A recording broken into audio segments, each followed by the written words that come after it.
Les cartes du Sahel ont changé, mais les sillons restent ouverts mais têtus, tracés par des mains calleuses. Au nord du Burkina Faso, les pompes bourdonnent là où régnait la panique. Des classes rouvrent sous un manguier, des enfants rient, et les chèvres mâchent calmement. Pourquoi cette reprise discrète nous concerne-t-elle, nous qui observons de loin, quand Ibrahim Traoré mise la paix sur des chèvres, des puits, des graines et des marchés ressuscités? Entre fatigue du monde et souveraineté recherchée, un pays teste ses limites méthodiquement, pas à pas. Ce récit n'est pas une fable, mais une promesse mesurée. Comprendre comment une nation brisée choisit de se reconstruire sans attendre le monde. Sous la conduite du capitaine Ibrahim Traoré, le Burkina Faso parie sur la dignité avant l'aide, sur l'effort avant la charité. L'enjeu est simple et vertigineux. Prouver qu'un État peut renaître sans tutelle, dans une région que l'on disait perdue. Chaque puits creusé, chaque marché rouvert, chaque école rallumée devient un acte politique, un vote silencieux pour la souveraineté. Ce n'est pas seulement une histoire africaine, c'est une expérience universelle sur la valeur du travail collectif, sur la possibilité qu'une société marginalisée redéfinisse la sécurité elle-même. Si vous pensez connaître le Sahel, regardez encore. Ce qui s'y joue dépasse la géopolitique, c'est une bataille pour le sens même du mot « vivre ». Restez, car dans ce voyage, les chiffres et les visages vont parler ensemble. En 2025, plus d'1 million de personnes déplacées sont rentrées chez elles, selon les chiffres du gouvernement burkinabé. Ce simple nombre révèle une transformation silencieuse. Un pays que l'on croyait condamné commence à respirer de nouveau. Au centre de cette mutation se trouve Ibrahim Traoré, capitaine devenu chef d'État, qui a fait du sol du Sahel son laboratoire de souveraineté. Quand il prend le pouvoir en 2022, le Burkina Faso est un champ de ruines. Des villages fantômes, des marchés brûlés, des routes minées. La carte du pays est redessinée par la peur. L'armée, divisée, affronte des groupes armés liés à Al-Qaïda et à l'État islamique. Le désespoir règne jusque dans les écoles abandonnées.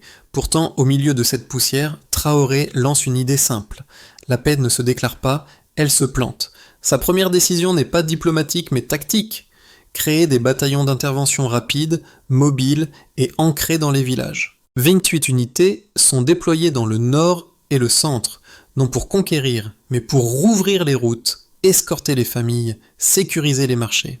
Une fois les zones nettoyées, une deuxième vague s'installe. Police mobile, gendarmerie, médiateurs communautaires.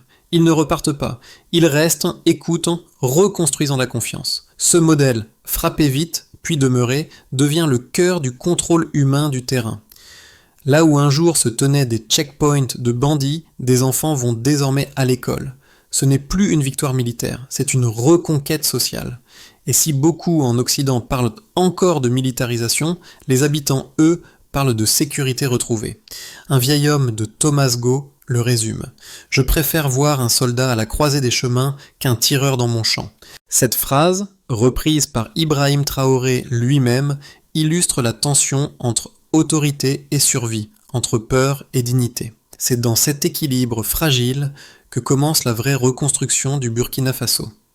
Parmi les premiers visages de cette transformation, il y a ceux que les caméras ne filment jamais. Instituteurs, infirmières, chefs de village. Dans la province du Soum, une enseignante nommée Mariam a rouvert une classe dans une école dont les murs portaient encore les impacts des balles. Ses élèves, revenus après 3 ans d'exil, ont retrouvé leur alphabet dans la poussière et le rire au bout des phrases. Pour elle, la sécurité humaine n'est pas un slogan, mais un tableau noir nettoyé chaque matin. Autour d'elle, des patrouilles mixtes veillent, des soldats et des policiers logent dans les villages qu'ils ont libérés, partageant les repas, arbitrant les querelles, réparant les puits. Ibrahim Traoré les appelle « les gardiens du retour », un terme qui résume sa vision. La paix doit avoir un visage familier. Dans les zones reconquises, la vie économique renaît lentement. À Barça-Logo, les marchés, autrefois réduits en cendres, bourdonnent à nouveau. Des femmes vendant du mil, des hommes réparent des motos, des enfants portent leurs cahiers au lieu de jerrycans. Les journalistes étrangers y voient un signe de reconstruction autoritaire. Mais pour ceux qui reviennent, c'est simplement la preuve que le pays respire encore. Ces micro-récits s'additionnent, forment une courbe, celle d'une société qui se reconstruit par le bas. Là réside le pari risqué mais lucide d'Ibrahim Traoré, fonder la stabilité sur la proximité, non sur la force. Et à mesure que la poussière retombe, une vérité s'impose lentement. La normalité elle-même devient un acte de courage. Tout commence par un ordre bref, lancé sans emphase. Récupérer le terrain, restaurer la vie. C'est ainsi qu'en 2023, sous la supervision directe d'Ibrahim Traoré, les premiers bataillons d'intervention rapide entrent dans les zones rouges du Sahel. Leur mission n'est pas de conquérir, mais de dégager les routes, rouvrir les écoles, rouvrir les marchés. Chaque village reconquis devient un test, chaque retour de famille, un indicateur. C'est le moment du déclenchement où tout commence. Les opérations s'étendent vite. D'abord Arbinda, puis Seba, Djibo, Kongoussi. Les convois militaires avancent entre les dunes et les épaves de camions brûlés. L'armée agit bloc par bloc, à courte distance, soutenue par des volontaires civils. Derrière les lignes, des ingénieurs réparent les puits. L'objectif est clair, faire reculer la peur, même d'1 kilomètre. C'est le point culminant des efforts entrepris.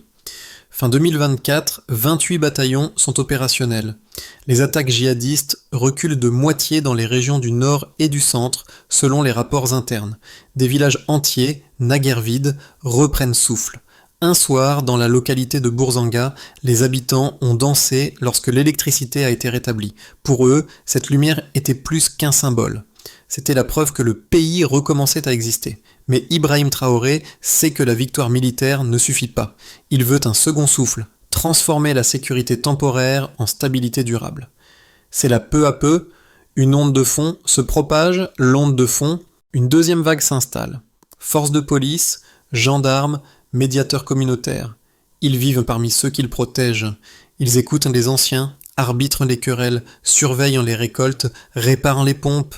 Dans chaque village libéré, une petite base logistique devient un centre de vie. Des jeunes sont recrutés comme aides-soignants, chauffeurs, techniciens. La guerre laisse place à une organisation. Sécurité, éducation, eau, marché, santé. Dans ses discours, Ibrahim Traoré parle rarement de victoire, mais de territoire humain contrôlé. Il ne s'agit pas de drapeau, mais de confiance. Dans son allocution du Nouvel An 2024, il déclare « La sécurité n'est pas un slogan, c'est une mer qui dort sans crainte ». Cette phrase devient un refrain national. Les médias étrangers la jugent populiste, les Burkinabés la trouvent concrète. Elle circule dans les bus, peinte sur les murs des écoles, murmurée dans les marchés. À la fin de 2025, les chiffres confirment la tendance. Plus d'1 million de déplacés sont revenus, près de 60% des routes principales sont sécurisées et le commerce transfrontalier vers le Ghana et le Togo reprend. Mais derrière les données, une émotion domine. Le sentiment fragile mais réel d'un État revenu sur le terrain. Le pays ne chante pas encore, mais il respire. Et dans ce souffle collectif, Ibrahim Traoré devient le symbole d'une autorité enracinée dans la poussière plutôt que dans les palais. La transformation du Burkina Faso n'est pas un mythe, elle se mesure. En 2022, à la veille de la prise de pouvoir d'Ibrahim Traoré, moins de 30% du territoire national était considéré comme sûr. 3 ans plus tard, les estimations officielles évoquent près de 68%. Après une période d'évolution mesurable, en 36 mois, la sécurité a plus que doublé, un chiffre inédit dans la région. Mais les nombres n'ont de sens que replacés dans leur contexte humain. Derrière chaque pourcentage se cache une école rouverte, un marché reconstruit, une route de nouveau praticable. Les cartes de l'armée se couvrent de points verts, zones contrôlées, couloirs humanitaires, villages réhabilités. Les ONG confirment la tendance. 1,02 million de personnes déplacées sont revenues entre 2023 et 2025. Deuxième chiffre, 1 million de retours, ce qui équivaut à la population de Ouagadougou retrouvant un foyer. Chaque retour n'est pas une statistique, mais une reconstruction en miniature. Un mur repeint, un puits rouvert, un champ replanté. Le troisième indicateur se lit dans les marchés, l'économie locale renaît. Les transactions agricoles ont augmenté de 37% dans les régions du Nord et du Centre-Nord selon la Banque africaine de développement. Troisième chiffre, plus 37%, soit la plus forte progression enregistrée depuis 10 ans. Derrière cette croissance se trouve une politique précise, la stratégie agro-pastorale offensive 2023-2025, lancée par Ibrahim Traoré. 8 secteurs clés, riz, maïs, tubercules, viande, volaille, pêche, blé, mangue, sont mobilisés avec un investissement cumulé proche d'1 milliard de dollars. Chaque donnée traduit un choix politique, produire d'abord, dépendre ensuite. Ces chiffres, confrontés au contexte régional, montrent une inversion de tendance rare. Alors que le Mali et le Niger voyaient la production agricole chuter de 12% en moyenne depuis 2021, le Burkina Faso affiche une hausse de 15%. La différence ne vient pas du climat, mais de l'organisation. Irrigation réhabilitée, canaux réparés, semences distribuées directement par l'État et les coopératives locales. Dans les villages de Borba et Arbalé, les récoltes de 2025 ont dépassé les prévisions initiales de 20%. Les observateurs étrangers parlent de miracle administratif. Traoré, lui, parle de logistique du bon sens. Son approche reste empirique. Suivre, mesurer, corriger. Chaque ministère doit présenter ses données trimestrielles et les chiffres sont diffusés publiquement dans la presse nationale. La transparence devient un instrument de légitimité. Bien sûr, les défis persistent. Sécheresse, inflation mondiale, dépendance aux engrais importés. Mais pour la première fois depuis une décennie, la trajectoire s'oriente vers la résilience. Le pays n'est plus seulement dans la défense, il planifie.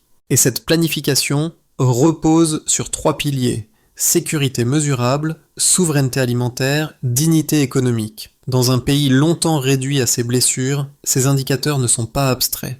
Ils racontent la renaissance d'un État qui compte à nouveau, non par ses discours, mais par ses résultats. Sous la direction d'Ibrahim Traoré, les chiffres cessent d'être des prétextes politiques. Ils deviennent la preuve, brutale et calme, que la paix peut se quantifier. Les critiques venues de l'étranger ne manquent pas. Elles avancent un argument clair. En cherchant l'autonomie, le Burkina Faso s'isolerait. Selon elle, Ibrahim Traoré rompt les partenariats, ferme la porte aux bailleurs et confond souveraineté avec isolement. Les sanctions de 2023, les suspensions d'aides européennes, les accusations de dérive autoritaire semblent, pour beaucoup, confirmer cette thèse. La question est alors, la recherche d'indépendance nourrit-elle la résilience ou la fragilise-t-elle ? Face à cela, les défenseurs du modèle burkinabé répondent avec d'autres faits. Ils rappellent que pendant les années d'assistance massive, plus de 2 millions de personnes ont été déplacées, que les villages dépendants des cargaisons d'aide étrangères se vidaient peu à peu. L'aide, disent-ils, a parfois créé une dépendance plus profonde que la pauvreté. Dans cette lecture, la rupture de Traoré n'est pas un repli, mais une réorientation. Produire localement pour survivre durablement. Les chiffres donnent du poids à cette ligne. En 2025, le pays consacre près d'1 milliard de dollars à la relance agro-pastorale, financée pour moitié par ses propres recettes. Les importations alimentaires ont baissé de 27% en 2 ans, tandis que la production de mil et de maïs augmente de 30%. Ces gains, modestes mais réels, traduisent un transfert d'énergie, du secours vers la responsabilité. Ibrahim Traoré ne nie pas les risques. Il parle souvent d'un chemin étroit entre dignité et isolement. Mais son pari repose sur une conviction mesurable. Sans base locale, aucune paix n'est durable.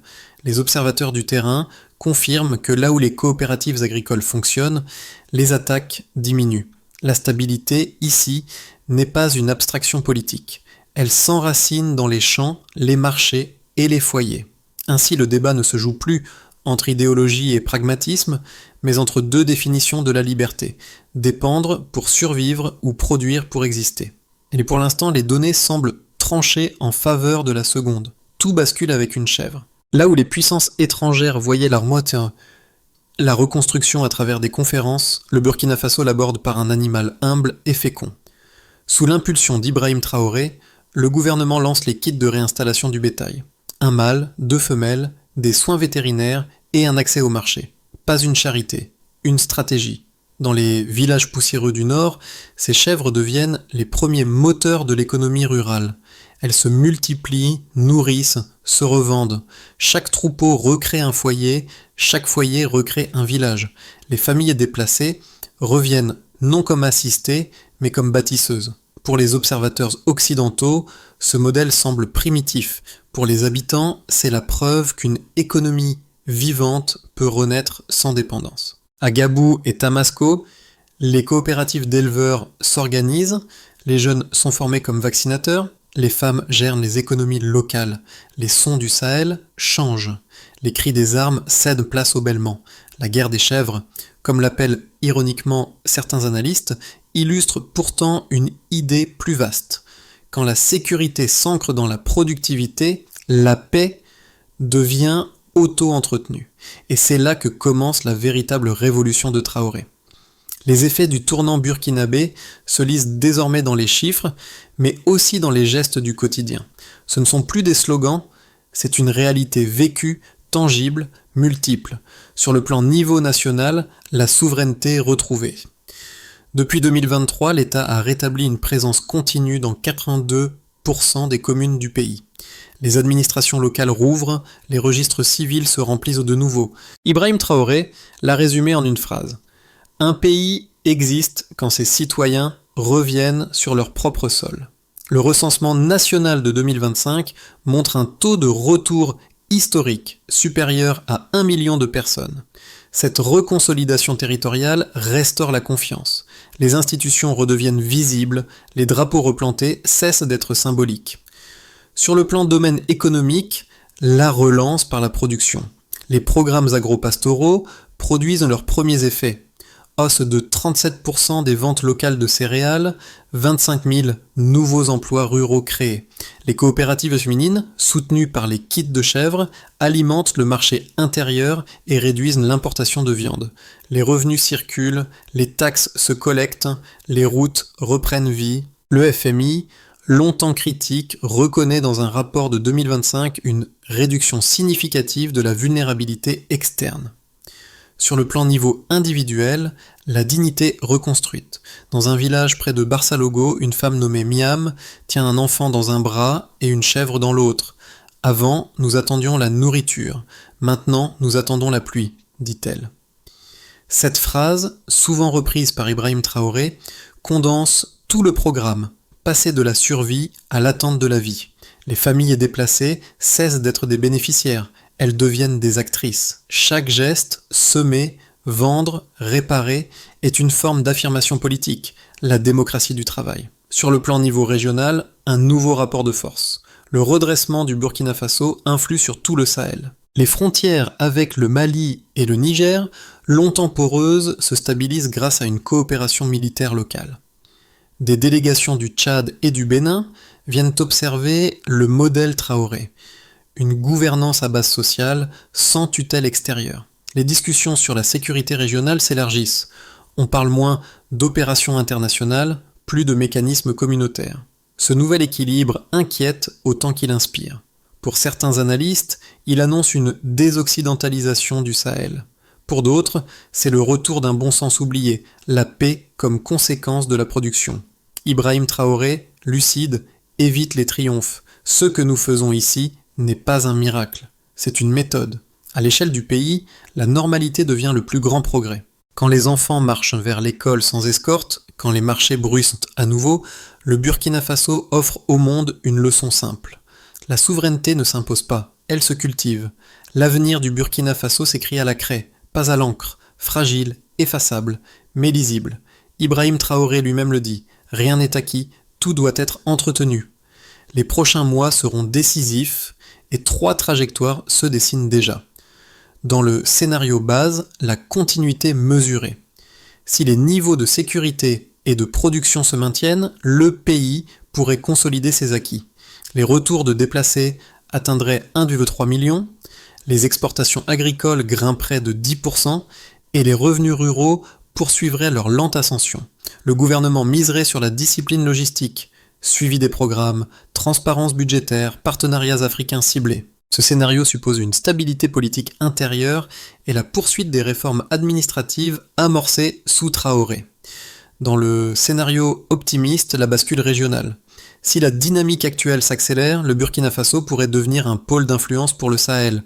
L'alliance sécuritaire avec le Mali et le Niger, déjà amorcée, se transformerait en coopération économique. Les infrastructures agro-industrielles de Bobo Dioulasso tourneraient à plein régime et le pays exporterait non plus du bétail vivant, mais des produits transformés.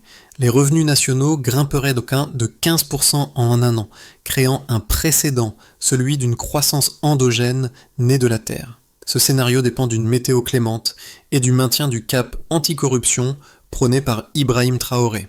Dans le scénario pessimiste, le retour des fractures. Si les tensions frontalières s'aggravent ou si la sécheresse s'installe, la relance pourrait s'enrayer. La dépendance énergétique et l'accès à l'eau redeviendraient des talons d'Achille. Les aides extérieures suspendues pourraient fragiliser les budgets locaux et le moral des coopératives rurales s'effriterait. Dans ce cas, la stratégie de souveraineté risquerait de se transformer en isolement forcé. Entre ces chemins, un point commun, la méthode. Même en cas de repli, la logique de reconstruction locale ne disparaîtra pas, parce qu'elle n'est pas une politique d'un jour, mais un apprentissage collectif, une culture nouvelle du travail. Si la dignité reste le moteur, alors la trajectoire, quelle qu'elle soit, restera ascendante. Il est facile de parler de chiffres, plus difficile de ressentir ce qu'ils représentent. Derrière les pourcentages et les plans, il y a des visages, des voix, des gestes. Le Burkina Faso n'est pas une idée abstraite. C'est une somme de quotidiens rapiécés. À Ouaïgouya, une jeune mère raconte comment elle n'a plus besoin d'attendre les camions d'aide. Son fils mange du mil qu'elle a cultivé dans un champ qu'elle croyait perdu. « Ce n'est pas grand-chose, dit-elle, mais c'est à nous. » Cette phrase, Ibrahim Traoré la cite souvent comme un résumé du projet national. Reprendre possession du réel, mètre par mètre. Dans la capitale, un enseignant de retour à son poste écrit au tableau « Paix au travail ». Les enfants répètent en chœur, sans comprendre qu'ils récitent aussi une devise. Ailleurs, des jeunes hommes réparent des motos, des femmes créent des marchés coopératifs, des soldats plantent des arbres autour des casernes. Chaque acte, minime, s'inscrit dans un récit plus vaste, celui d'un pays qui se remet debout sans bruit. Ibrahim Traoré n'a pas construit un culte de la personnalité, mais une pédagogie de la résilience. Il parle peu, agit par exemple, délègue aux communautés. Son message n'est pas celui d'un chef charismatique, mais d'un contremaître patient. Le progrès se mesure à la constance. Et pour les spectateurs étrangers, cette leçon résonne étrangement proche, car derrière cette reconstruction, c'est une idée universelle qui renaît. La dignité commence là où l'on choisit d'agir, même à petite échelle. C'est là que la politique rejoint la vie. Le Burkina Faso a désormais une méthode, presque une ingénierie de la résilience. Sous la direction d'Ibrahim Traoré, la reconstruction s'organise autour de 3 systèmes coordonnés, RSU, PAMF et RAMU. Chacun représente une étape dans la chaîne de stabilité. Sécurité, identité, subsistance, santé. Identifier. Le registre social unique, RSU, recense chaque famille rapatriée. Une carte numérique relie les foyers au programme d'aide et empêche les doublons. Cette base de données devient la colonne vertébrale de l'État social. Nul n'est oublié, nul n'est invisible. Soutenir. À travers le programme d'appui aux microfamilles, PAMF, les ménages enregistrés reçoivent des transferts directs en numéraire. Une veuve peut acheter des semences, un jeune artisan rouvrir son atelier. Les montants sont modestes, mais ciblés. Efficacité mesurée par la reprise d'activité dans les 3 mois. Soigné. Le régime d'assurance maladie universelle, RAMU, garantit un accès minimal à la santé. Consultation, médicaments essentiels. Suivi maternel.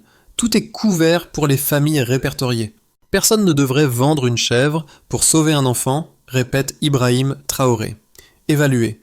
Chaque trimestre, des équipes mixtes civilo-militaires vérifient les indicateurs. Taux de retour, activité économique, couverture médicale. Les résultats sont publiés dans la presse nationale, créant une transparence inédite. Cette feuille de route, sans effet d'annonce, transforme la reconstruction en processus mesurable. Elle relie la dignité individuelle à la responsabilité collective. Un plan simple, ancré dans la poussière du Sahel, mais d'une portée institutionnelle profonde. Sous le soleil qui redescend sur le Sahel, le pays retrouve son souffle. Le même vent qui portait la peur transporte désormais l'odeur du mil grillé et des marchés rouverts. À l'ombre d'un manguier, une institutrice écrit au tableau « La dignité pousse avec la patience ». Ses élèves rient comme si tout recommençait. C'est à ce moment précis qu'on comprend ce que voulait dire Ibrahim Traoré lorsqu'il affirmait « La paix n'est pas un don, c'est une discipline ». Une phrase courte, mais lourde d'efforts, de mains calleuses, de nuits sans sommeil. Elle résume des mois de labeur et d'attente. Dans les villages, les puits coulent à nouveau, les chèvres broutent, les voix se mêlent. Ce ne sont pas des miracles, mais des habitudes revenues. Et c'est cela, la victoire. Parce qu'ici, la souveraineté ne se chante pas, elle se pratique. Un peuple qui retrouve le goût de son travail retrouve aussi le sens de sa liberté. Et peut-être, dans la poussière du Burkina Faso, le monde redécouvre une vérité qu'il avait oubliée. Le progrès commence là où la dignité recommence. Regardez autour de vous. Chaque nation, chaque communauté porte ses propres blessures et ses propres semences. Ce que le Burkina Faso tente aujourd'hui, sous la conduite d'Ibrahim Traoré, n'est pas un modèle exportable, mais une invitation. Une preuve qu'on peut rebâtir sans attendre d'être sauvé. Les marchés renaissent, les puits coulent, les familles reviennent. Ce sont des images simples, presque banales, mais c'est dans leur banalité que réside la révolution. Quand un peuple choisit de se relever sans bruit, il crée une politique plus forte que les discours, celle du travail partagé. Et vous, que feriez-vous si la dignité dépendait d'un geste, d'un chant, d'un voisin ? Que serait votre souveraineté, ici, maintenant ? Peut-être que la véritable solidarité ne se mesure pas au don, mais à la volonté de comprendre. Parce qu'à travers la poussière du Sahel, le message reste clair. Le monde n'a pas besoin d'un autre sauveur, mais d'un peu plus de constance humaine. Et c'est peut-être cela la plus belle leçon du Burkina Faso.